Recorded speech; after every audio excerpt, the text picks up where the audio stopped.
Well, you can't say we didn't warn you. We didn't tell you.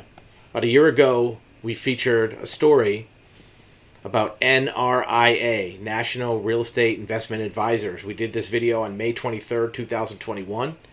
It's now the beginning of June 2022. It took a while, but in our video, we talked about how NRIA had some very troubling possible events happening. One of their executives maybe had some criminal background, allegedly.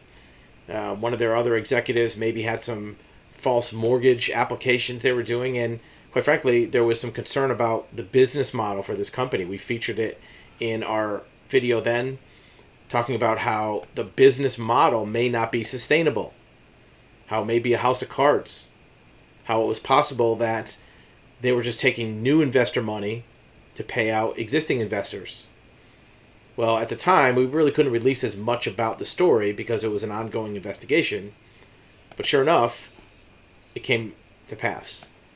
Just the other day, NRIA, National Real Estate Investment Advisors, filed bankruptcy. And our good friend Jacob Edelman at Barron's broke the story. He's been working on this story for a while.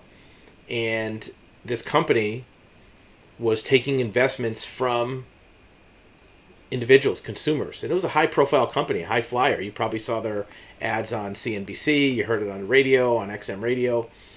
And they were collecting tens of millions of dollars. I think at one point, they claimed to have over $500 million, $500 million from investors.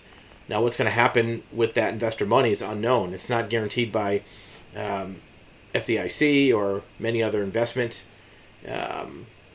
protection government agencies. So it'll be unclear to see what happens with the investor money. So how exactly did NRI work? And again, we're not saying anything fraudulent or that they did anything wrong. It just may be that they ran out of money, right? So it's at this point, there's no criminal investigation against the company. There's no criminal charges as far as we know. It's just that they filed Chapter 11 bankruptcy. So what does Chapter 11 mean? Chapter 11 means that they don't have assets to pay for the liabilities that they have accrued. It may be that they spent too much on advertising. It may be that they spent too much on developing properties. It'll be interesting to see how this plays out. But having a bankruptcy reduce the amounts for creditors could be problematic for the investors. In fact, the spokesperson for the company says they plan to have full or substantial recovery to all stakeholders. So what they're intending to do is have everybody be made whole. How are they going to do that? Well, they're going to liquidate their estates. Presumably that means liquidate the properties and redeem subscribers, meaning that anybody who's an investor will get their money back for that investment, and terminate contracts. So if they have contracts and arrangements, maybe leases, maybe employment contracts, they're going to terminate those. Is that going to be enough to make everybody whole? It really depends. Depends on what they are able to get through liquidation. And look, even in subsequent disclosures by the company, they admitted that they were going to use cash from new investors to pay existing ones. They announced that.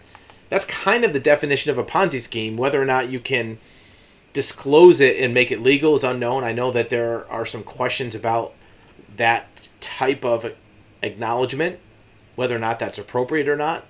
Maybe it is. Regardless, it is a risky way for a fund to operate because it requires new participants to pay into the fund rather than making money from its business. So if it requires new investors to get that targeted return of 21%, what happens if there are no new investors? Well, if the company goes bankrupt like it has or files Chapter 11, you're not going to get as many new investors. And you may not be able to promise 21% to the new investors, which means that you may have to dilute your portfolio.